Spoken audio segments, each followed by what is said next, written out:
दोस्तों स्वागत करता हूं गंभीर सिंह एग्जॉटिक पैरट चैनल में। और दोस्तों आपको सामने दिख रहे होंगे हमारे अफ्रीकन ग्रे पहले दूसरी वाली कॉलोनी में रहते थे और हमने अब इस कॉलोनी में इन्हें शिफ्ट कर दिया है। और इसका कारण ये है दोस्तों कि पली तरफ जो हमारा रोज़ेला का पैरट बैठा हुआ है ना, तो वो पेयर हमारा बैटिंग चल रही थी उसकी, तो उस वजह से बॉक्स में नहीं जा रहा था।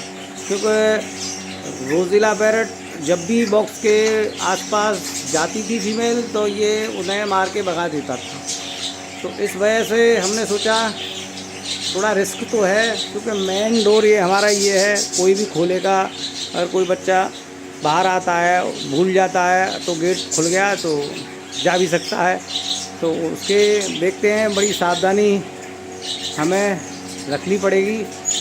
तो ये कम से कम हमारा ब्रीडिंग पेयर है, तो मैटिंग हो चुकी है, अंडे भी देगा। तो इस वजह से इसी कारण हमने इस अपने अफ्रीकन ग्रे को इस केज में डाल दिया है। बीच की कॉलोनी हमारी हमेशा खाली रहती है, उसमें एक मेल और पड़ा होगा, खुला छोड़ दिया हमने मेल।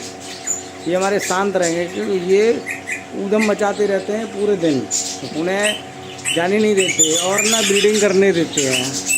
अब रोज़ेला आराम से अपने बॉक्स में बैठे आराम से। रेड रम भी करीबन 1 साल से ऊपर हो गया इनकी वजह से। जब से मैंने इन्हें छोड़ा है रेड रम ने भी ब्रीड नहीं की है। ये अपने अलग अलग सेपरेट केज हैं, उनमें डाल रखे हैं। और देखिए मेल किधर गया, मेल तो था, हाँ ऊपर बैठा है रोज़ेला का मेल, वो वहाँ बैठा है बॉक्स के ऊपर बैठा है। ये बराबर वाले केज में एक ही पेयर है, बहुत बड़ा केज है, पर लेकिन मैंने इस केज में इसलिए नहीं डाला अफ्रीकन ग्रे क्योंकि ये भी पेयर हमारा ब्रीडर है, ये भी ब्रीडिंग करेगा तो इसकी बॉक्स की डंडी पर जाके बैठ जाएगा, ये किसी को बैठने नहीं देगा। आपको पता है रोज़ेला बर्ड छोटा होता है और अफ्रीकन बर्ड बड़ा होता है, तो इस डर की वजह से वो जाएंगे नहीं, ये इनके बॉक्स की उस पर डंडी पर बैठ जाएगा तो होल में जाने नहीं देंगे। तो इस वजह से मैंने इस कॉलोनी में कोई भी पेयर अभी ब्रीडिंग पर नहीं है। एक पेयर था और वो फीमेल बाहर है, वो अंडों पे थी, तो अंडे भी दे दिए उसने। ये पेयर अभी ब्रीडिंग पे आया नहीं है, बॉक्स में जा रही फीमेल। तो दोस्तों आप भी अपने बर्ड को सेपरेट कीजिए। मैंने तो बहुत सोचा था, मैं कोई नहीं, ये किसी कॉलोनी में दूसरी में अगर इन्हें रखता हूँ मैं तो ये दाना पानी खाना छोड़ देते हैं। अब ये को देखो चुपचाप बैठे हैं, ये ऐसे लग रहे हैं जाने कितने सीधे हैं ये, पर लेकिन ये सीधे नहीं है, ये बहुत ज़्यादा ऊधमी बर्ड है। और ये बहुत सारे केबल तार कुछ भी अगर तुमने बल्ब लगा दिया तो उन्हें काट देते हैं।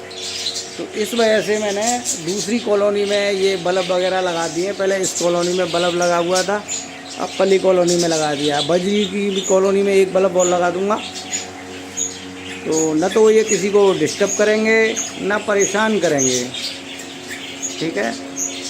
तो ये सेपरेट केज हैं और हमारे देखिए चुपचाप बैठे हैं, बिल्कुल शांत, कुछ जानते ही नहीं हैं। देखो अब इनके लिए कुछ डंडी वगैरह लगाऊंगा यहाँ से आराम से। ये कूलर चल रहा है तो कूलर की हवा में यहाँ से और वहाँ तक लगा दूंगा। अभी डंडी वगैरह, डंडी तो नहीं, पूरे डंडे लगाएंगे बड़े बड़े, तो वो लगा दूंगा। ये तीसरी कॉलोनी है, काफ़ी बड़ी कॉलोनी है ये, पर लेकिन मैं इनमें छोड़ूंगा नहीं क्योंकि मेरा पेयर डिस्टर्ब हो जाएगा। वो भी ब्रीडिंग पर चल रहा है, फीमेल को दाना खिला रहा है और जल्दी से जल्दी ब्रीडिंग होगी। फीमेल पूरी रात बॉक्स में बिता रही है। ये भी फीमेल जा रही है बहुत दिन से कम 1-1.5 महीने से, पर इसका भी कोई रिजल्ट नहीं आया है। पर लेकिन इस पेयर का रिजल्ट बहुत जल्दी आएगा और इसका तो आ चुका है। देखिए ये फीमेल अंडे दे चुकी है, पूरे अंडे कर चुकी है, 5 अंडे दे दिए इस फीमेल ने। अब ये बाहर आई है, ये मेरी वजह से, ये अफ्रीकन ग्रे की वजह से बाहर निकल आई है। डिस्टर्ब तो ये भी होंगे दोस्तों, देखते हैं अपने नए सेटअप में छोड़ेंगे जल्दी से जल्दी, काम पूरा हो जाए बस। ये पेयर हमारा बाहर है, ये पेयर है इधर चिपक रहा है बॉक्स के ऊपर, फीमेल बैठी हुई है और देखो ये रेड रम है, 1 साल से ब्रीड नहीं की है। किस वजह से नहीं की है? ये दोस्तों अफ्रीकन ग्रे की वजह से। और दूसरी बात ये है दोस्तों, ये रेड रम मट्टी में ब्रीड करता है, तो इस वजह से इस रेड रम के पेयर को किसी केज में डालूंगा, फिर बॉक्स लूँगा, तब ब्रीडिंग लूँगा इससे। क्यों? ये मस्त कॉलोनी में घूम रहा है, इस वजह से ब्रीडिंग नहीं कर रहा है। तो दोस्तों आपके भाई की वीडियो कैसी लगी? वीडियो अगर अच्छी लगी तो कमेंट में ज़रूर बताएं, और चैनल पे नए हो तो सब्सक्राइब लाइक करना ना भूलें। बाय।